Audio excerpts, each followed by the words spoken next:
Hello, everyone. This is Tom Fox. I'm the Compliance Evangelist, and I'd like to welcome you to episode 75 of Compliance Into the Weeds, a podcast where, with my good friend and colleague Matt Kelly, founder and editor of Radical Compliance, we take a deep dive, literally going into the weeds to explore a compliance or compliance-related topic. We dedicate this episode to the SEC enforcement action against Elizabeth Holmes and Theranos. We break it down from not only a philosophical perspective of did she obtain a significant enough penalty, but also what does this mean for compliance and what does it mean for SEC enforcement of private companies going forward? Because remember, Theranos is a private company and always has been. It's a fascinating exploration of the power of the SEC, the scope of the penalties available to it, and of course, the massive fraud perpetrated by Elizabeth Holmes on the investor community. Compliance Into the Weeds is a part of the Compliance Podcast Network. Hello, everyone. This is Tom Fox back again for another episode of Compliance Into the Weeds with my good friend and colleague, Matt Kelly. This is the podcast where we take a deep dive, literally going into the weeds to explore a compliance or compliance-related topic. And today we're going to do that with the company Theranos, Elizabeth Holmes, and the recent SEC enforcement action against her. So, Matt, with that introduction, welcome. Hello, Tom. Good to be here, as always. So, Matt, first of all, congratulations for being one of the top 10 in the Reader's Poll of J.D. Supra. Both you and I got that honor, as did Mike Volkoff as well. Great to see your smiling face on the list. Well, thank you very much, Tom, and congratulations to you, too. So, Matt, we had an extraordinarily interesting, I thought, SEC civil enforcement action last week against Elizabeth Holmes, the founder of the tech company Theranos, which had allegedly developed literally revolutionary technology for blood testing. The technology was that with a pinprick, there were some 200 tests that diagnostic tests that the company would be able to run with a proprietary system at a location as diverse as a pharmaceutical store, pharmacy, or even a grocery store. It was promised to literally disrupt the blood testing industry and much of the medical industry as well. It turned out that was at best wishful thinking and at worst much more fraudulent conduct. Ms. Holmes was in a SEC complaint, which she neither admitted nor denied. The allegations set forth was charged with engaging in a massive multi-year fraud. She agreed to a penalty of $500,000. She gave back some 18 million shares of stock and was banned from being employed in a public company as an officer or director for 10 years. So I thought this was a pretty high-level penalty. But many people questioned even if it was enough. So I guess kind of on the first pass or first question, did you think the penalty really fit the crime? Well, I think if there was anything I would have liked to see the SEC do, particularly with Elizabeth Holmes personally, I would have liked to see that she had to admit guilt here. It looks from the outside, and there's an awful lot on the outside to what went wrong at Theranos and all of the deceptions and fraud there. It looks on the outside like there was a lot of misconduct. So why was there no admission of guilt? I tend to think that the person responsible here really is Elizabeth Holmes, and Elizabeth Holmes primarily and possibly even only. I'm not sure. I know that there are other officials who were disciplined by the SEC too, but that unto itself, that's a question in my mind. It's fair. Some people have asked about why didn't she get fined a larger amount of money, or why would the company get fined a larger amount of money? I think it is fair to ask if the company actually has any money to pay. I wouldn't be surprised if either she or the company are flirting with bankruptcy, and I don't know that Theranos is going to be much longer for this world.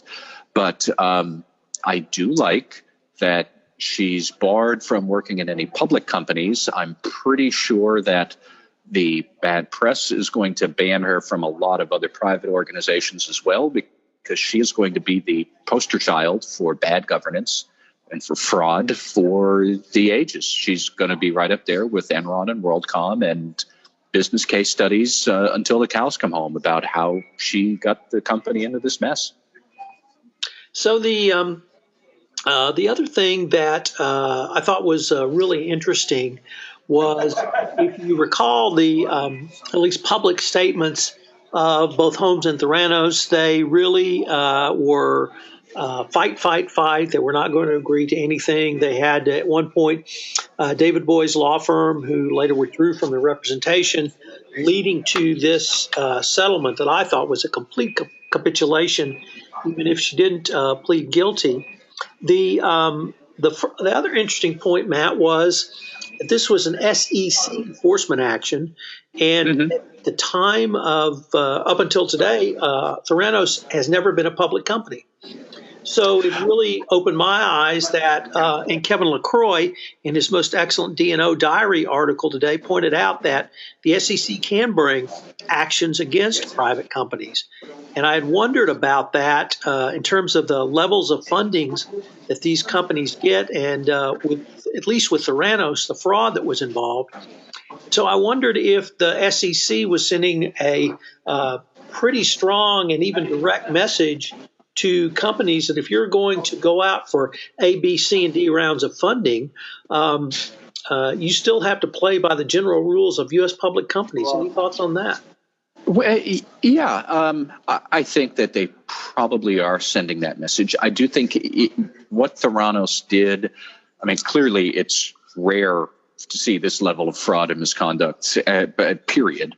But what is interesting is that the SEC can oversee private companies if they are running scams on investors. Well, how come we don't see it? For, I think, two reasons.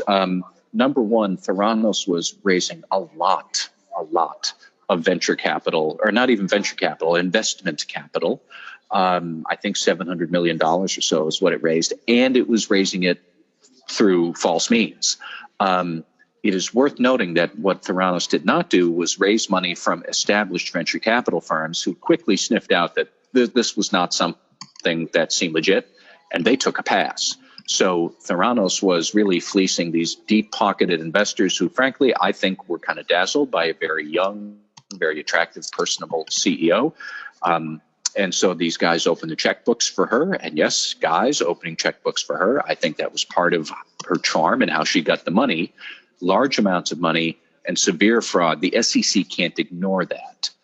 It is, however, worth noting that since the Jobs Act of 2012 and with other legislation that is floating around in Congress, what they do want to try and do is make it easier for small companies to raise money without the whole rigmarole of an IPO or the very different rigmarole, the venture capital process. And there's a lot of rigor in those rigmaroles. So there are these going to be, I think, new classes of companies that are kind of floating around, raising money in the private markets, and they're playing a little fast and loose with what they're promising to investors. That sort of thing we might see. And this is a message that those kind of companies would, well, to be honest, they'll probably ignore it anyways. But at least when they do get in trouble, they're going to have the precedent, and the SEC can say, we nailed Theranos and you're a mini Theranos. What did you think was going to happen? I could see that coming down the road, too. But Kevin LaCroix is right. The SEC can take action in a private company as well. It's more about, do you have investors? Are you soliciting them? Are you offering securities to them? Then the SEC gets to have a say in what's going on. So, yeah. So, Matt, the other sort of deeper philosophical question that I've been struggling with, and I know you've written a lot about how companies raise money, whether they should go public, the entire process is now really under debate around the Dodd-Frank Act and access to capital. But if you have a company such as Theranos that is disruptive, it's based upon an idea that may even start off as a hope, but it moves to something that becomes a little more tangible. And when you get to the point where you think you can succeed, you need to raise more money to make that final leap to where you have succeeded. I really wonder about what sort of message does this enforcement action send to those people who have what you and I might think is an off-the-wall idea. They get that idea to prototype, and they didn't want to take it forward. Does this case in any way inhibit those true visionaries from going forward, or the facts in this case so unique and so specific to, and so, frankly, so egregious to Theranos that my worry is just misplaced? Well, pardon my language, but I think there's a big difference between a visionary and a bullshit artist, and that's probably what we had here. I was reading up on some of the disciplinary actions Theranos has received in the past, which it has. And for example, in 2014, Theranos was telling would-be investors, number one, that it was working with U.S. military contracts and its blood testing equipment was being used in Afghanistan. And number two, the company had $100 million in revenues. So it did not have any contracts with the military. And in 2014, it had $100,000 in revenue, not $100 million. That's not visionary. That's bullshit. So I think that, really there are some very fact-specific issues around Theranos and the sheer gall that they had to put this forward as an idea when there was no technology, there were no contracts, there was no revenue. This is not some salesman who's trying to tell you that the car looks a little bit beat up, but trust me, it's going to run really well. This is somebody who's saying you've got a Ferrari and there's no engine in the car. That's my takeaway here when I look at Theranos. This was just an appalling operational fraud. Just how did they ever think it would end up any different than where we are now? Matt, I've also heard you express a sentiment that you often express, which was that you see this also through the lens of a corporate governance failure, i.e., where was the board? Yeah. How do we get boards to wake up and start asking questions, even after there's been either negative press or an enforcement action?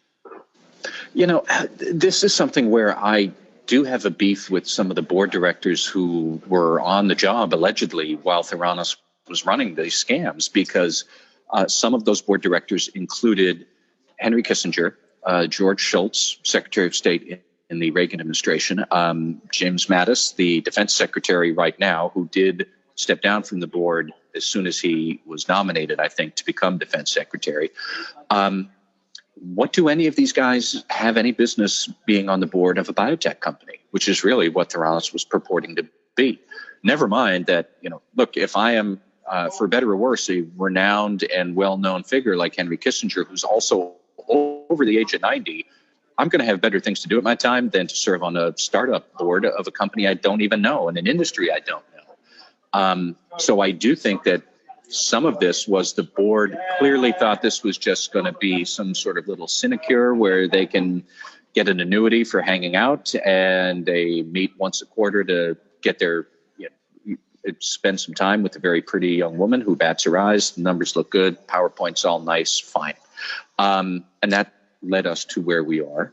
I think that boards need to really have a stronger structure around their CEO to be able to govern them. And I think of it a lot in the Me Too context. If there's an allegation raised against the CEO, there should be a structure that forces everybody, board and CEO and outside counsel or compliance officer, whoever, that forces an investigation to happen with a forced degree of independence, so that you can't have what we've seen so often is that an allegation is made against the CEO and an internal investigation answers into the CEO, who miraculously decides the CEO is not the problem. And we need to move away from that. So you really do need to think about what are the structures you want in place to be able to discover and take action for allegations, fraud or misconduct or whatever. But, you need to bake it in so that the board has no choice. This is the system. These are the institutions. They've been activated. We're going to lead to this process to investigate. And I bet all of what I just said was 2 miles above the heads of these asleep at the switch old men who were on the board of Theranos. One other thing that you've also talked about, I think, quite a bit is the pre-taliation and other means and methods by which corporations either actively discourage or retaliate against employees who blow the whistle. Theranos was almost paranoid in there, and it turns out there was with good reason, for having employees disclose information was very aggressive in going after people who tried to blow the whistle on them. Is there any lesson to be learned from that angle? I mean, you could say that where there's smoke, there's fire, and I think that is true. I think that if a company is comfortable with its processes and believes that it has a good product and good operations, and it's not going to be scared of somebody standing up to say, I don't think this works. I would imagine, I can see at one point, I think Forbes magazine did a cover story on Elizabeth Holmes where they called her the next Steve Jobs. And I'm willing to bet that if somebody raised a concern about Steve Jobs and Apple when he was back in his prime, he would not seek to quash that and cover it up. He would seek to have that allegation put right on the front table and then tear it apart and prove to everybody why they're all idiots and he's the genius and trust him. But you know what? Steve Jobs had the tech to be able to back up every claim that he made, and that's why he was Steve Jobs, and Apple is one of the most valuable companies in the world. So I still think that ultimately retaliation is about demonstrating the company is fearful of truth, fearful of frank discussion. And why would you be fearful? And clearly Theranos had a lot to be fearful of. They knew that there wasn't anything there. Well, Matt, I found this case just to be fascinating on many, many different levels, from the corporate governance through the policies and procedures. And really the question I suppose I wanted to end with is, and we've debated this, I think, at some point over the past few months, at what point is it appropriate for a startup to really grow up and put in policies and procedures that the things that we see in U.S. public companies that are designed to protect shareholders. Do you think we can get any guidance from Theranos on that score?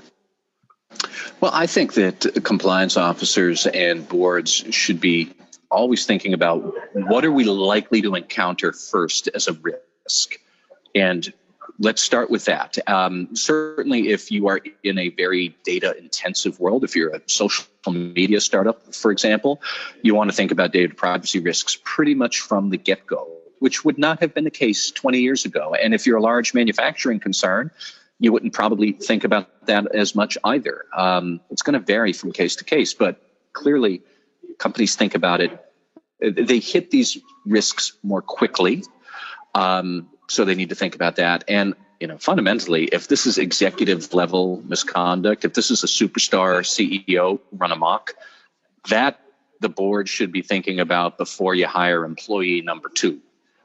Because as soon as there's more than one person, the CEO can start running a smokescreen and start doing whatever. So you really need to start baking into, like I said, the board's charters, the policies and procedures for investigations and whatnot. You need to think about that right away. And even for startups, like a lot of tech startups, they're backed by venture capitalists. Venture capitalists are going to think about that because the one thing that they do not want to do is lose their money through some bogus, ridiculous thing. They get it, that 9 out of 10 times they're going to invest in what they think is a smart idea and it's a dead end. And they're okay with that. But they are not going to want to invest their money and see that it gets fleeced and embezzled and go up in smoke. They do look out for that kind of stuff. They hold their executive teams liable. So I'm most concerned for that class of companies that might be entering into SEC oversight, kind of, sort of, since the Jobs Act, the Regulation A+ companies, the crowdfunding companies. There's still a lot of investors being solicited. There's not a whole lot of formality around exactly what are we supposed to disclose. What does a good company practice look like if you're like that? And that's where I wonder if we might see more trouble down the line, or will we see trouble of such a great degree that the SEC will intervene more often in companies like that. Theranos is just a gigantic example of it. I mean, physically, they raised a ton of money and the fraud was enormous. But smaller companies with a smaller amount of money, smaller investor pool, but still essentially bilking investors, are they also going to run into SEC scrutiny if they're still private? We don't know. We'll have to see. Well, Matt, this has been a fascinating exploration of Theranos, the Elizabeth Holmes, and the SEC complaint that was filed last week. I really enjoyed the getting into the philosophical underpinnings and some of the more tangible points for the compliance practitioner. So thanks, and we will continue the discussion. Hello, everyone. This is Tom Fox again. I'd like to thank you for listening to this episode of Compliance Into the Weeds. If you have listened to this podcast on iTunes, I would greatly appreciate it if you would rate our podcast, as it would help in our ratings and help get the word out about this most unique compliance-related podcast that literally takes a deep dive into the weeds each week. Also, if you have any questions, you can email Matt at nkelly@radicalcompliance.com. You can email me at tfox@tfoxlaw.com. This is Tom Fox. Thank you again for listening to this episode of Compliance Into the Weeds, and I hope you'll join Matt and I next week, where we take a deep dive into the compliance weeds of a specific topic. Compliance Into the Weeds is a part of the Compliance Podcast Network.